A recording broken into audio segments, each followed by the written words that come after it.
Dear brothers and sisters, I ask Allah subhanahu wa ta'ala to accept each and every single one of your acts of worship in this Ramadan and beyond. May Allah subhanahu wa ta'ala make this a truly blessed occasion for us, where we meet Allah subhanahu wa ta'ala and we find acceptance for this act of ours, for this month of ours, and may Allah subhanahu wa ta'ala allow us to continue to remain in a state of worship to Him. Allahumma ameen. This idea of a new version of you. So many of us look towards these days, these months, these seasons of mercy that come upon us, and we ask ourselves, have we actually changed? The more Ramadans you have, the more routine it can become. The more you already know what to expect. And subhanAllah, it becomes more and more difficult for you to connect to Allah in the most meaningful of ways, and to actually take that next step in your journey to Allah subhanahu wa ta'ala. And there are so many people that we can lean on as an example in this masjid alone. In this masjid alone, we had over 30 or 40 people take shahada during the month of Ramadan. Imagine embracing Islam in the month of Ramadan. We saw it so frequently in this masjid this month that if we didn't see someone taking shahada at night, we were confused. We looked around and we wondered why. The first night of Ramadan, we had someone say La ilaha illallah Muhammad Rasulullah with us. The last night of Ramadan, we had someone say La ilaha illallah Muhammad Rasulullah with us.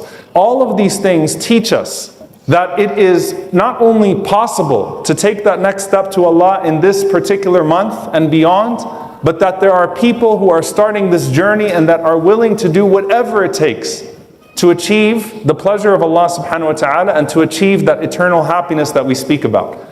And a lot of times there's that question about acceptance. And so from the very beginning, Ka'b radiallahu ta'ala anhu, he describes acceptance of Ramadan and what you can expect from Allah. If you're supposed to have a good assumption of Allah, how do you balance that with feeling like maybe you fell a little bit short?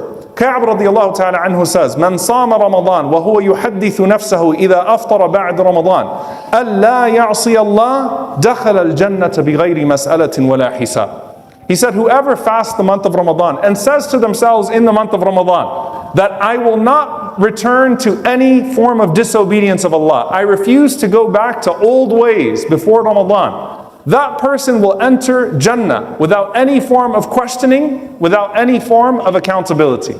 If you tell yourself, as Ramadan ends now, as you come to the day of Eid al-Fitr, I will not return back to my ways. Something has to change. I will not go back to the same usual business. Allah subhanahu wa ta'ala has guaranteed you paradise with no form of questioning and with no consequence. And He said, وَمَنْ صَامَ رَمَضَانَ وَهُوَ يُحَدِّثُ نَفْسَهُ إِذَا أَفْطَرَ بَعْدَ رَمَضَانَ. Whoever fasts the month of Ramadan and then tells themselves that after I finish the month of Ramadan, عَصَى رَبَّهُ, then I will go back to disobeying my Lord, فَصِيَامُهُ عَلَيْهِ مَرْدُودٌ, then his fasting will be returned to him rejected. May Allah not make us amongst those people. Allahumma ameen. So it goes back to whether or not you have told yourself that you're going to change, that things are going to be different. And we started this month of Ramadan by talking about the concept of entering into Ramadan with a shirt, with an ihram, with a particular garment that represents your fasting.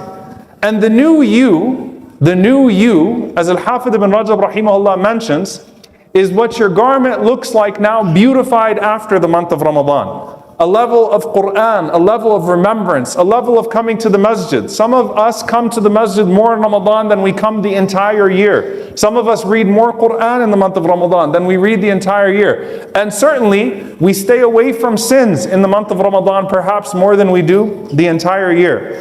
He said, rahimahullah ta'ala, جَعَلَ اللَّهُ لِلْمُؤْمِنِينَ فِي الدُّنْيَا ثَلَاثَةَ أَيَّامٍ. Allah has given the believers 3 celebrations in this life. And He says that they are Eid al-Jumu'ah wal-Fitr wal-Adha. The day of Friday, the day of Eid al-Fitr, and the day of Eid al-Adha. And He says, وَكُلُّهَا بَعْدَ إِكْمَالِ الْعِبَادَةِ وَطَاعَتِهِمْ.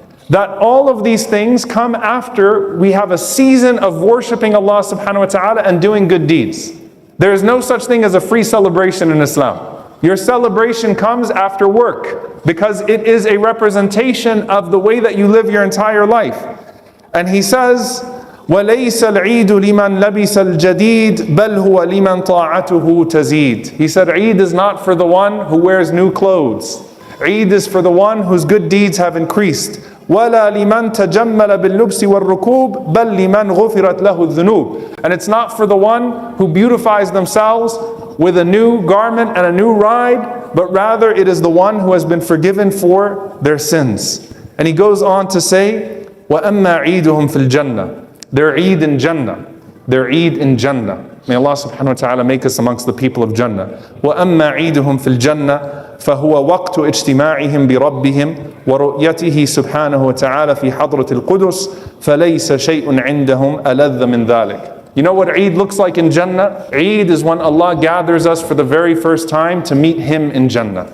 And nothing will be more beautiful than seeing Him while He is pleased with us subhanahu wa ta'ala. May Allah subhanahu wa ta'ala make us amongst those people that have Eid in Jannah. That just as we have gathered in His house today, we gather in His presence in Jannah.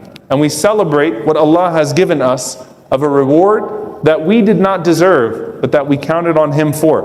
When we think about this renewal of iman, dear brothers and sisters, the Prophet ﷺ said about this garment, this new you that you beautify.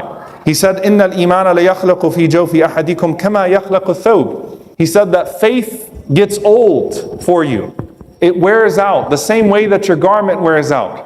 If you have the same shirt and you've put it on every single year for Ramadan, and the only thing that you do is you put it in the washing machine and the dryer, then eventually that faith is going to wear out. So he says, فَاسْأَلُوا اللَّهَ أَنْ يُجَدِّدَ الْإِيمَانَ فِي قُلُوبِكُمْ. Ask Allah to renew faith in your hearts, to make it new in your heart again. Ask Allah to make it like the first time that a person takes shahada, like the first time that a person fasts Ramadan, like the first time that a person stays up at night praying. Because you need to keep renewing this garment of yours. This sign of yours, wearing new clothes to Salatul Eid, is a sign that you want to wear a new garment of faith. And I'll end with this. Al-Hafidh ibn Rajab rahimahullah says very beautifully that Allah has given us new days. He's given us new months. He's given us new years. All of that to give us an opportunity to be newer versions of ourselves. Imagine if our lives were entirely linear. If you didn't go to sleep and wake up the next day to refresh yourself. If you didn't have another Ramadan to make up for the last one. If you didn't have another Jum'ah. If you didn't have another Umrah that you want to look forward to perhaps. If you didn't have new opportunities, then perhaps we would all be depressed and we would feel this great sense of being despondent. But Allah gives you new chances. And if you think about the companions of the Prophet ﷺ, dear brothers and sisters, the changes that they made in their lives, they could almost always trace them back to a moment they had with the Prophet ﷺ, to a moment that they were sitting and they heard something of benefit, to a moment that a wake-up call was sent to them. You know, when you talk to someone who has attained a certain good habit and you ask them, where did you learn this from? They could usually cite an incident or a person, an inspiration. It started from this time. I saw someone do this, therefore I decided for the rest of my life I'm going to do this. I saw my parents do this, and so I said to myself, from now on I'm going to do this as well. I want you to ask yourself very, very earnestly, as you celebrate today with joy, what does Ramadan of this year look like to you in terms of the new beautification of your garments? What pin did you add? What stripe did you add? What badge did you add? What can you look back and say from that Ramadan, 10 years ago when someone asks you, or when you ask yourself, it was from that Ramadan that I started to pray this sunnah. It was from that Ramadan that I started to do this extra good deed. It was from that Ramadan that I actually finally got my daily Quran habit down. It was from that Ramadan that I started to make this dhikr every day, this particular remembrance every day. That's how you know that a true change has come, when you can look back and you can trace it to that. May Allah subhanahu wa ta'ala allow this Ramadan to be transformative, this Eid to be a true celebration, and this Eid to be a predecessor to the Eid that we hope to have with our Lord in Jannatul Firdaus, with our Prophet sallallahu alaihi wasallam. May Allah gather us in Jannah as He gathered us here today.